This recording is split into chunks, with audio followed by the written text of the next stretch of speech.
Corporate law. So in the corporate law we will be dealing about Companies Act 2013. ஒரு small introduction மட்டும் தான் நீங்க intermediate level படிப்பீங்க. Your detailed level will be in your final level. ஃபைனலில் தான் ரொம்ப டீட்டெயில்டாக படிப்பீங்க. ஸோ திஸ் பார்ட்டில் will be having an introduction. கம்பெனினா என்ன, அதோடைய பேசிக் ஃபீச்சர்ஸ் என்ன, கம்பெனியோட டைப்ஸு, கம்பெனியோட இன்கார்பரேஷனுக்கு வாட் ஆல் திங்ஸ் ஆர் ரெக்வயர்டுங்க, மேனேஜ்மெண்ட் அண்ட் அட்மினிஸ்ட்ரேஷனுங்கிற ஹெட்டுக்கு கீழே லைக் டைரக்டர்ஸு, அப்புறம் மேனேஜர்ஸு, அவங்களுடைய ரெமினரேஷன்ஸு, ஆடிட்டர்ஸு, ஆடிட்டரோட ரெமினரேஷனு, அவங்க ப்ரிப்பேர் பண்ண வேண்டிய ரிப்போர்ட்டு, அப்புறம் கம்பெனியில் every year they'll have something called as a meeting, அது என்னென்ன டைப்ஸ் ஆஃப் மீட்டிங், அதுக்கு என்னென்ன ப்ரொசீஜர் அப்படின்ற ஒரு நல்ல அண்டர்ஸ்டாண்டிங் உள்ள ஒரு பார்ட்டு. சில பார்ட் ரொம்ப டிஃபிகல்ட்டாகவும் இருக்கும், சில பார்ட் ரொம்ப கேஷுவலாக இருக்கும். But every line is important. Please close your text புக்குங்க. உங்கள் டெக்ஸ்ட் புக்கே வேண்டாம் இந்த கார்பரேட் லாக்கு, because we have given a new material. சிலது அப்படியே இருக்கும், முக்கால்வாசி பார்த்திங்கன்னா என்ன இப்போ கம்பெனிஸ் ஆக்டில் இருக்கிறோம் அதுதான் நம்ம ஆட் பண்ணியிருக்கோம். த ரீசன் பீயிங் உங்களுடைய டெக்ஸ்ட் புக்கில் இருக்கிற மாதிரியான கொஷின்ஸ் வரது கிடையாது. உங்கள் டெக்ஸ்ட் புக்லேயே சில கண்டென்ட் இருக்க மாட்டேங்குது. They're asking something from the corporate லா. நம்ம குவரிஸ் மாதிரி கேட்குறோம் ஐசிஎம்எல்னா அவங்க என்ன சொல்கிறாங்கன்னா கார்பரேட் லாங்கிறதுல இப்போ ஃபார் எக்ஸாம்பிள் சொல்கிறேன் டிபெஞ்சர்ஸ் அப்படின்னா டிபெஞ்சர்ஸ் கம்பெனிஸ் ஆக்டில் என்ன இருக்கோ அதுதான் நாங்கள் கேட்க முடியும், டெக்ஸ்ட் புக் இஸ் ரெஃபரன்ஸ் அப்படிங்கிற மாதிரி தான் சொல்கிறாங்க. So don't completely depend on that. நம்ம கொடுக்குற மெட்டீரியல் நீங்கள் படிச்சுட்டிங்கன்னா போதும். Questions also like then and there I will be giving some, அதை நீங்கள் ப்ராக்டிஸ் பண்ணிக்கிட்டிங்கன்னா போதும். கார்பரேட் லா பொறுத்தளவுக்கு எகன் 40 மார்க்ஸுங்கிறது உங்களுக்கு ஆல்ரெடி தெரியும். அந்த 40 மார்க்ஸில் ஒரு 7 மார்க் வந்து கேஸ் பேஸ்ட். இப்போ ஃப்ரீக்வெண்ட்டாக அந்த மாதிரி வருது ஒரு கேஸ் பேஸ்டு கொஸ்டின், அது ஒரு பர்டிகுலர் பார்ட்டில் இருந்து தான் வருது.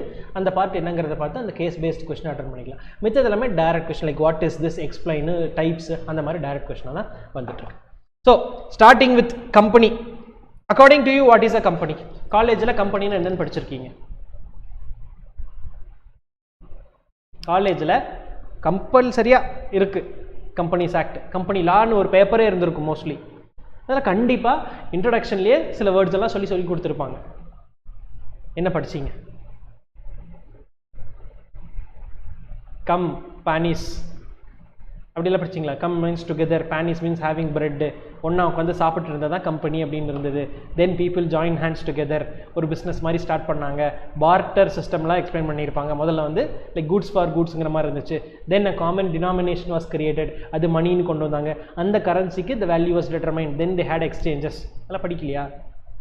காமர்ஸில் ஆரம்பித்து அப்படியே கம்பெனி சாக்கில் வந்திருப்பாங்க. Fine, no problem. Okay, company is a body கார்பரேட்னு சொல்லுவாங்க. சார் கம்பெனிக்கும் ஒரு இண்டிவிஜுவலான ஒரு சோல் ப்ரொப்ரைட்டருக்கும் என்ன வித்தியாசம் நினைக்கிறீங்க? குரூப் ஆஃப் பீப்புள் இருப்பாங்க, ஒருத்தர் இருப்பாங்க. சரி, பார்ட்னர்ஷிப்புக்கும் கம்பெனிக்கும்?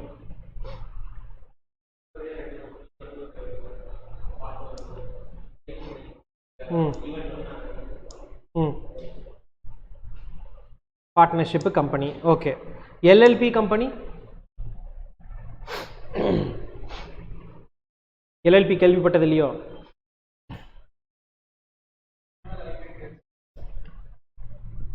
புரியல, கேட்கல. சிங்கிளா ஆரம்பிக்கிறாங்க. ஓகே, வேற ஏதாவது? நீங்களா கம்பெனிஸ் ஆக்ட் 2013 படிச்சீங்களா 1956 படிச்சீங்களா? 2013 தான் படிச்சீங்க. Very good. Okay, company is nothing பட்டுங்க ஒரு association of person. Association is like group of people are there. Group of பீப்புள்லாம் it starts with minimum 2, minimum 2ல் ஆரம்பிக்கிறது தான் ஒரு company. He is my company சொல்கிறோமா இல்லையா? நம்ம 2 பேர் நடந்து போனால் he is my partner, he is there for my company. கம்பெனிக்கு ஆள் இல்லை அதனால போல வி டெல், ரைட்? இப்போ ஒரு group of association of persons. இப்போ அந்த association of persons if they do something called as a lawful business. Lawful business is nothing but anything which is by the act. ஒரு சட்டத்தினால் இருக்கக்கூடிய ஒரு சட்டம், ஒரு வேலை. அட் த சேம் டைம் இது இன்னொரு மாதிரி இன்டர்பிரட் பண்ணலாம். எந்த ஒரு ஆக்டுமே இந்தியாவில் it should not tell this particular business or a trade R an occupation as an illegal one. இது சட்டத்திற்கு புறம்பானது இல்லைன்னு எந்த ஒரு சட்டமும் சொல்லக்கூடாது. புறம்பானதுன்னு எந்த சட்டமும் சொல்லக்கூடாது. அப்படி இருந்தால் அது லாஃபுல் பிஸ்னஸ். அப்போ association of persons, lawful business, இது ரெண்டும் முக்கியமான ஒரு விஷயம். And company is something called as a body corporate. adana body corporate sir, idu or artificial legal person sir. Artificial uyiratra, correct? Without life, nammala living, natural living persons. But artificial person gappa uyir illada oru manidar. Legal person na inda artificial அப்படின்ற concept எங்க இருந்து வருதுன்னா, லீகலா சட்டத்தின் வழியாக through the eyes of law if we see na this particular entity is an artificial legal person. ஒரு மனுஷ மாதிரியே இதுக்கு பவர்ஸ் உண்டு, அதுதான் ஆர்டிஃபிஷியல் பர்சன் அப்படின்ற ஒரு வார்த்தை. லீகல்னா in the eyes of law.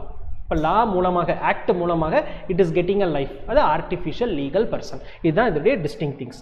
Association of பர்சன்ஸுங்க, கேரி ஆன் சம் லாஃபுல் பிஸ்னஸுங்க, கார்பரேட் பாடி, லீகல் பர்சன். அடுத்து personality distinct and separate from the members constituting it. Sir what is this sir? Sir இப்போ நான் ஒரு பிஸ்னஸ் ஆரம்பிக்கிறேன் sir, நான் தனியாக ஒரு பிஸ்னஸ் ஆரம்பிக்கிறேன் sir. I don't go for any registration or any such things, but I have started இட்டுங்க. If something happens to me or if I wanted to ஸ்விட்ச் டு சம் அதர் ஆக்குபேஷன் அப்படின்னா that particular business will get stopped unless otherwise I sell it to someone or unless otherwise someone else comes and takes care of it. இப்போ யாராவது ஒரு மூணாவது மனுஷன் வந்து அதை take care பண்ணிக்கிட்டாலுமே I may not be sure whether the company will go for the same level, இல்லையா?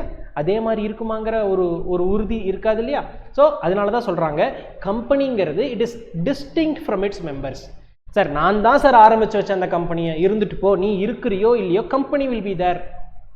சில கம்பெனிஸ் 100+ இயர்ஸாக இருக்குன்னு கேள்விப்பட்டிருக்கோம். டாடா குரூப், ரத்தன் டாட்டாவும் இருந்தார், அதுக்கு முன்னாடி அவங்களுடைய அப்பாலாம் இருந்தாங்க, இப்போ அவருக்கு அப்புறமும் அந்த கம்பெனி ரன் ஆகிட்டு தானே இருக்கு. So someone will always be there. அப்போது men may come men may go but the company will go on for எவர்னு சொல்லுவாங்க. யார் வரலாம் போகலாம், but the company unless until it is wound up by the ஆக்டுங்க the company will continue for a longer period. அதுதான் வந்து continuity.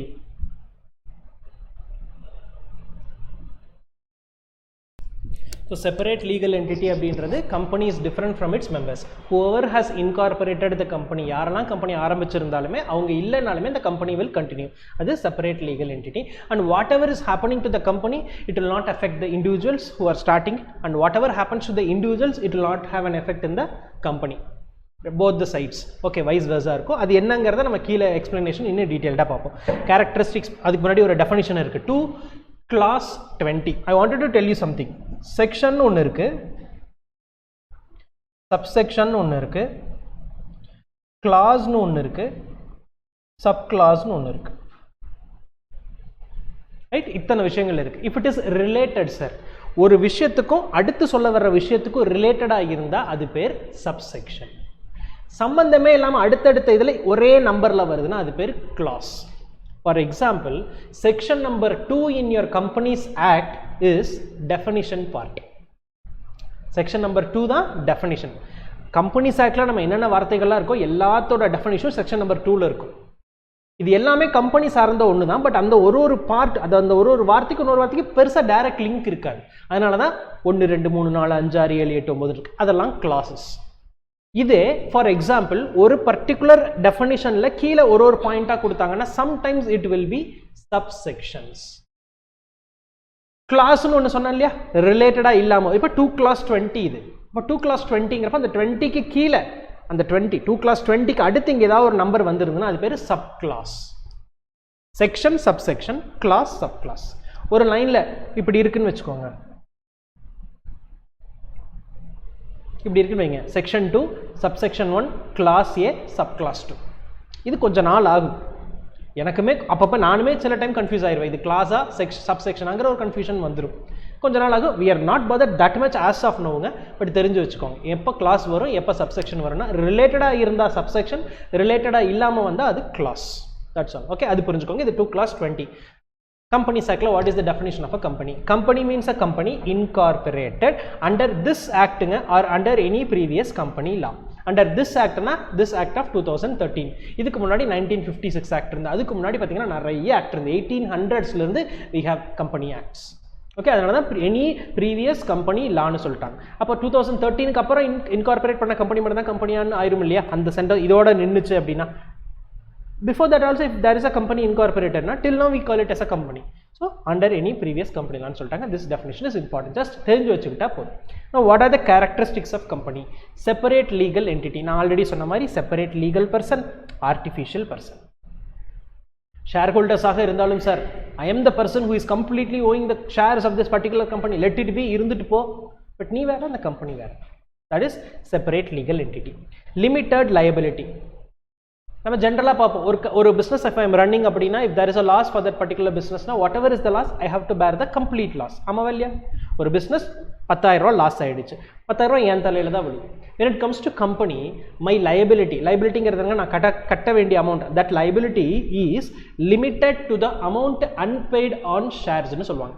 amount unpaid on shares. what is this sir? if I am buying a company shares for rupees 10 sir, 10 ரூபா share நான் வாங்குறேன் sir, 10 ரூபா உடனே கட்டுவேன், sometimes 8 ரூபா தான் கட்டியிருக்கேன் சார், மிச்சம் 2 ரூபா கட்டாமல் இருக்கலாம் sir. that unpaid amount is rupees 2, my liability is limited to rupees 2. even if the company's loss is 2 crore, 2 கோடி ரூபாய் கடனாக இருந்தாலும் அந்த கம்பெனிக்கு என்கிட்ட அவங்க 2 ரூபா தான் கேட்க முடியும். யாரு? கம்பெனி என்கிட்ட கேட்க முடியும். இந்த மாதிரி கம்பெனி லாஸ் ஆகிடுச்சுங்க, எல்லாரும் பணம் கொடுங்க, எல்லாரும் எவ்வளோ கொடுப்பாங்க? அன்பெய்டாக இருந்தால் மட்டும் தான் கொடுப்பாங்க, இல்லைனா கொடுக்க மாட்டாங்க.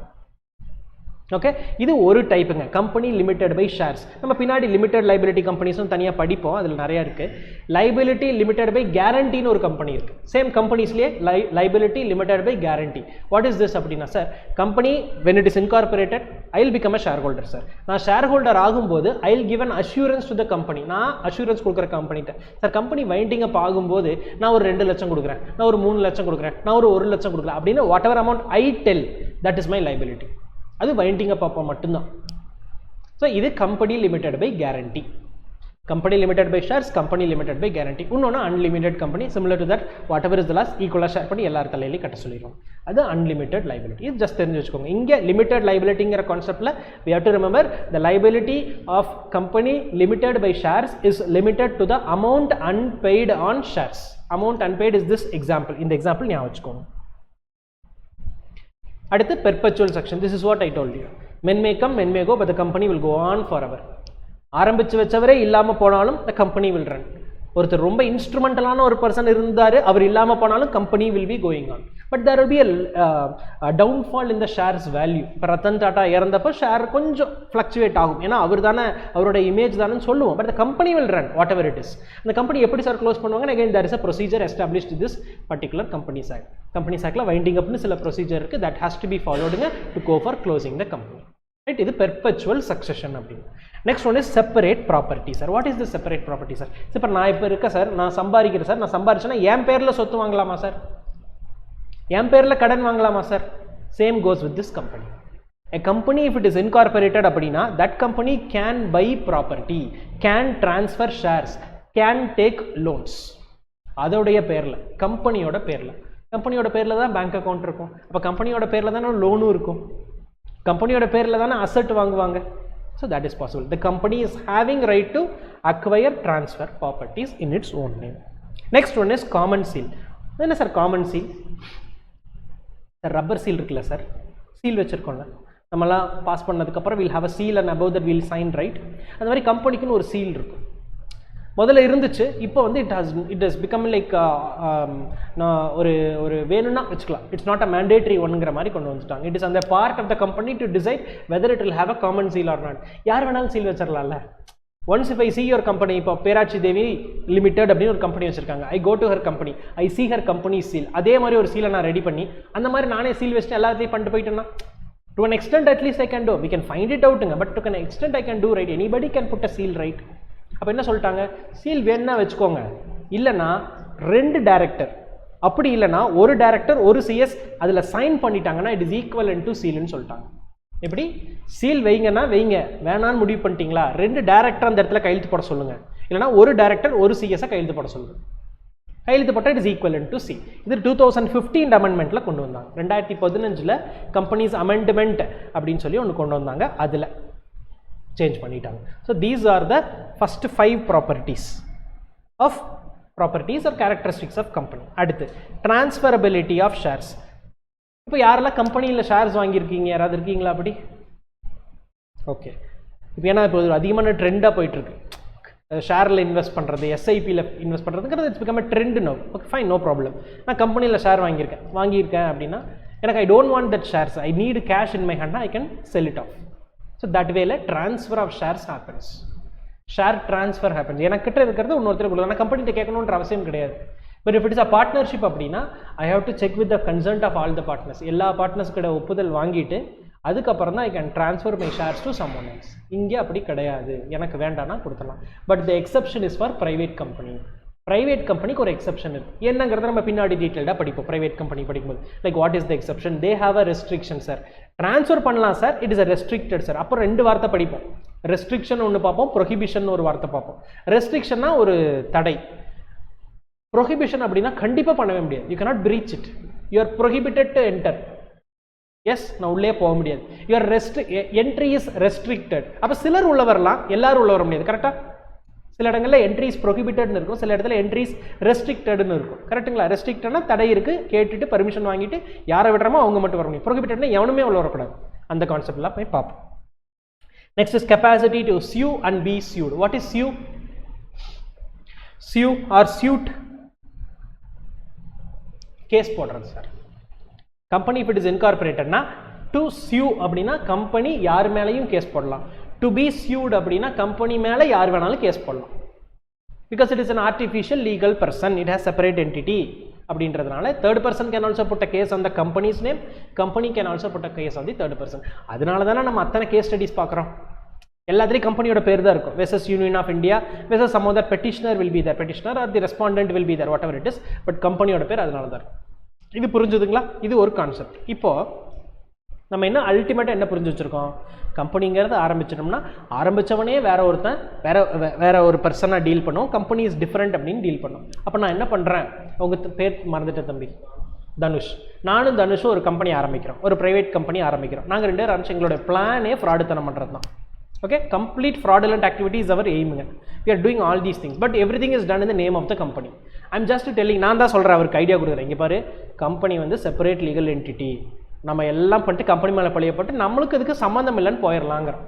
அப்போ எவ்வளோ தெளிவானவங்க நாங்கள். கவர்மெண்ட் என்ன விடுவாங்களா? வாட் தேர் டெல்லிங்னா, நீங்கள் கார்பரேட் ப்ரொடெக்ஷன் நினச்சதானே எல்லாமே you're doing and you're escaping in this, will lift the corporate veil சொல்கிறாங்க. கார்பரேட் வீலுங்கிறது அந்த corporate personality, members are different from the company அப்படின்ற அந்த கார்பரேட் ரூலை பிரேக் பண்ணி, அதுதான் பியர்சிங் ஆஃப் கார்பரேட் வீல்னு சொல்லுவாங்க, இல்லை லிஃப்டிங் ஆஃப் கார்பரேட் வீல்னு சொல்லுவாங்க. இந்த மாதிரி ஏமாத்துறோம், ரைட்?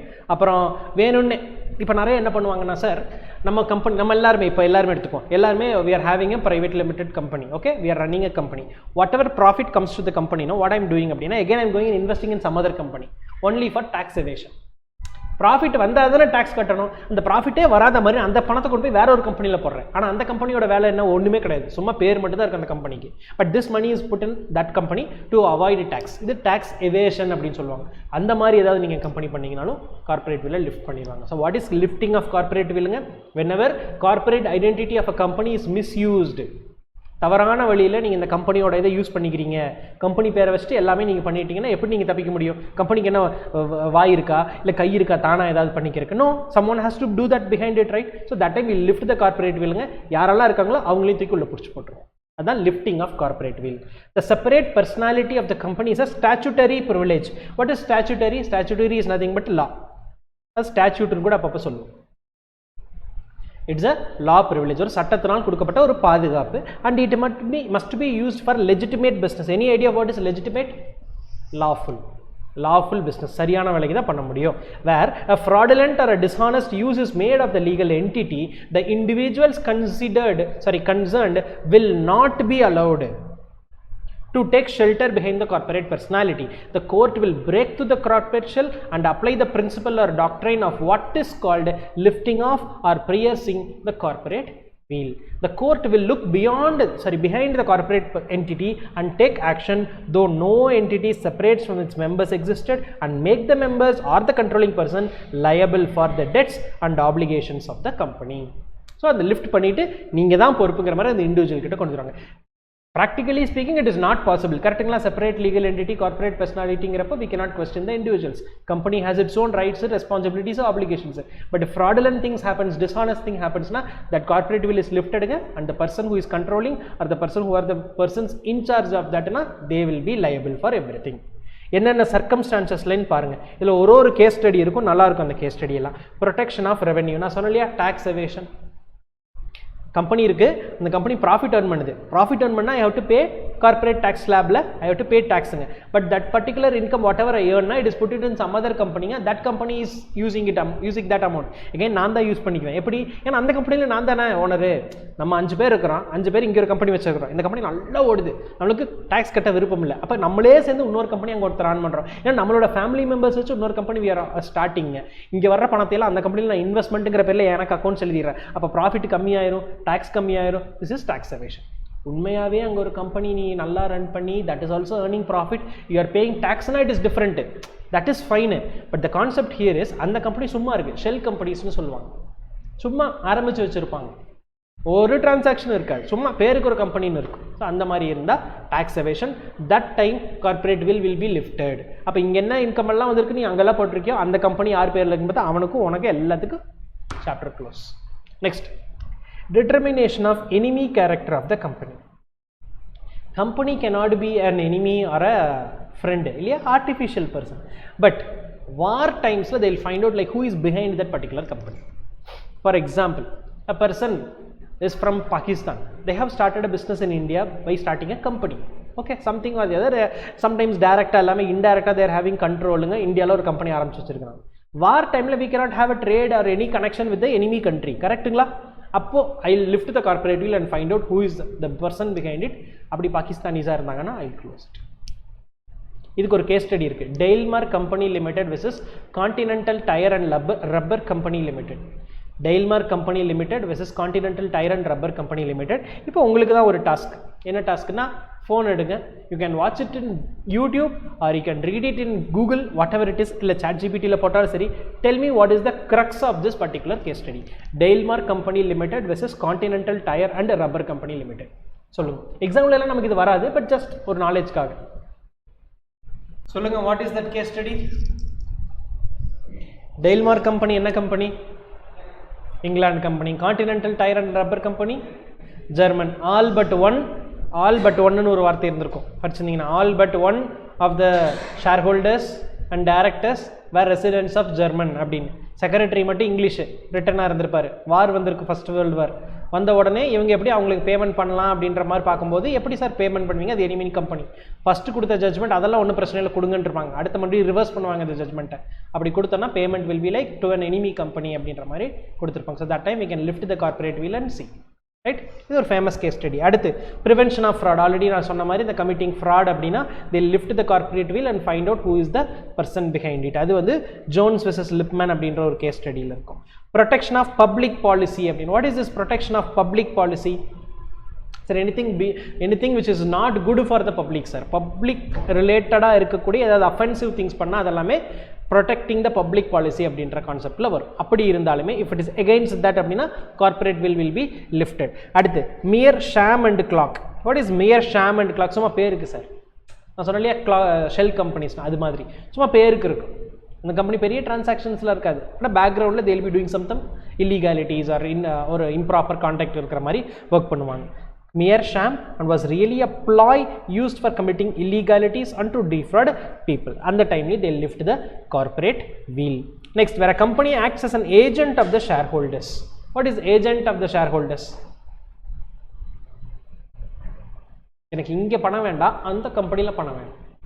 சேம், இந்த கம்பெனியில் பணம் வாங்கினா எனக்கு இன்கம், அந்த கம்பெனியில் நான் வேறு மாதிரி டிரான்சாக்ஷன் போட்டு இங்கிருந்து அங்கே ட்ரான்ஸ்ஃபர் பண்ணி அங்கிருந்து நான் வாங்கிக்கிறேன்.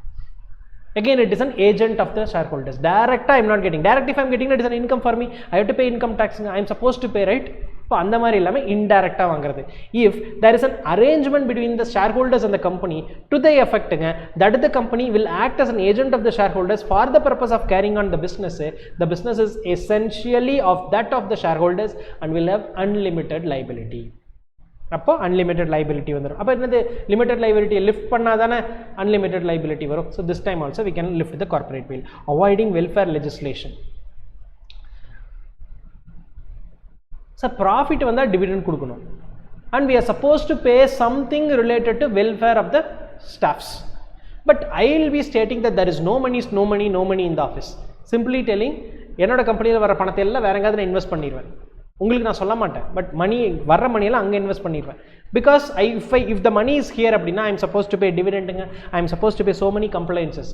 அப்போ நான் அந்த பணத்தையெல்லாம் வேறு பக்கம் யூஸ் பண்ணிட்டேன்னா I am avoiding the welfare legislation is for the staff எம்ப்ளாயீஸ்க்கு. அப்போ நான் அவாய்ட் பண்ணாலும் கார்பரேட் லீவில் லிஃப்ட் பண்ணிவிட்டு எங்கெங்கெல்லாம் பணம் கொண்டு போயிருக்கீங்க, அந்த பணம் அங்கே போயிருக்கேன், அது யாரோட கம்பெனி, அவங்களுடைய பேக்ரவுண்ட் எல்லாம் செக் பண்ணுவாங்க. செக் பண்ணும்போது சுற்றி முற்றி அந்த டேரக்டர்ஸ் மெயின் ஷேர் ஹோல்டர்ஸ்க்கான தான் வந்துச்சுன்னா தே லிஃப்ட் த கார்பரேட் வில்.